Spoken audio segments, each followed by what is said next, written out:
y'all? Another frequently asked question I get is, girl, how in the world do you cut your vinyl that skinny? There's three things. Three things I do. TechRep Craft Vinyl. If you have never used our vinyl before, why? It is hands down the best vinyl that I've ever used. I love that vinyl, used it for years, and then I became affiliated. Code is in the description box if you want to check it out. Second, reverse weeding. I've talked about reverse weeding in several of my tutorials, but since y'all seem to skip to the end or something, I am showing you guys again a way to reverse weed.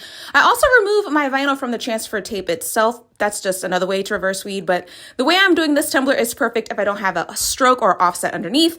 Thirdly, your cut setting. Oh, and a sharp blade. So that's four things. So make sure you're using the correct cut setting.